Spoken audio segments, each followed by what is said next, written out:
ഇടുക്കി തൊമ്മൻകുത്ത് നാരങ്ങാനത്ത് കുരിശ് സ്ഥാപിച്ച സംഭവത്തിൽ കോതമംഗലം രൂപതാ വികാരി ജനറൽക്കും ഇടവക വികാരിക്കുമെതിരെ കേസെടുത്ത വനംവകുപ്പ്. കേസിൽ ഉൾപ്പെട്ടവർക്ക് വനംവകുപ്പ് നോട്ടീസ് അയച്ചു തുടങ്ങി. കുരിശ് സ്ഥാപിച്ചതിനും ദുഃഖവെള്ളിയാഴ്ച കുരിശിന്റെ വഴി നടത്തി വനംവകുപ്പിന്റെ ഭൂമിയിൽ പ്രവേശിച്ചതിനുമാണ് കേസ്. വനംവകുപ്പിന്റെ നടപടിക്കെതിരെ പ്രതിഷേധവും ശക്തമാണ്.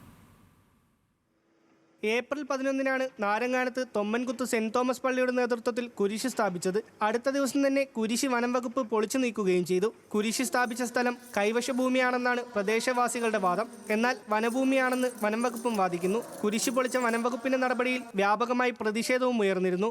ഇടവകയിലെ വിശ്വാസികൾ ദുഃഖവെള്ളിയാഴ്ച ദിനത്തിൽ കുരിശ് സ്ഥാപിച്ച സ്ഥലത്തേക്ക് കുരിശിന്റെ വഴിയും സംഘടിപ്പിച്ചു.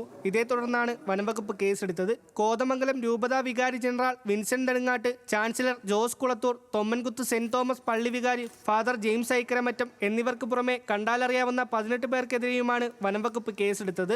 വനംവകുപ്പിന്റെ ഭൂമിയിൽ കുരിശ് സ്ഥാപിച്ചതിനും ഭൂമിയിൽ പ്രവേശിച്ചതിനുമാണ് കേസെടുത്തിരിക്കുന്നത്.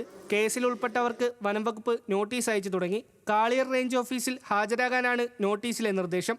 വനംവകുപ്പ് അവകാശപ്പെടുന്നത് വനഭൂമിയാണെന്ന്.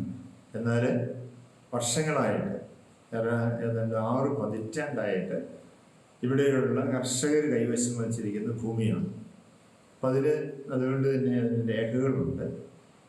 അതുകൊണ്ട് അത്രയും ഉറപ്പുള്ള സ്ഥലത്താണ് ഈ പള്ളി കുരിശ് സ്ഥാപിച്ചത്. അപ്പോൾ അതിനെതിരെയാണ് വനം വകുപ്പ് അന്യായമായ കേസെടുത്തിരിക്കുന്നത്. വിവിധ രാഷ്ട്രീയ കക്ഷി നേതാക്കൾ, പ്രദേശവാസികൾ, പള്ളിയിലെ വിവിധ സംഘടനാ ഭാരവാഹികൾ ഉൾപ്പെടെയുള്ളവർക്കെതിരെയും കേസുണ്ട്. ബീറ്റ് ഫോറസ്റ്റർമാർ വഴിയാണ് കേസിൽ ഉൾപ്പെട്ടവർക്ക് നോട്ടീസ് നൽകുന്നത്. വരും ദിവസങ്ങളിൽ കൂടുതൽ ആളുകൾക്ക് നോട്ടീസ് നൽകാനാണ് വനംവകുപ്പിന്റെ ശ്രമമെന്നും ആരോപണമുണ്ട്. പ്രദേശത്തെ ജനങ്ങളുടെ സമാധാന ജീവിതം തകർക്കാനുള്ള ശ്രമമാണ് കേസെടുത്തതിന് പിന്നിലെന്ന് തൊമ്മൻകുത്ത് ജാഗ്രതാ സമിതി ആരോപിച്ചു.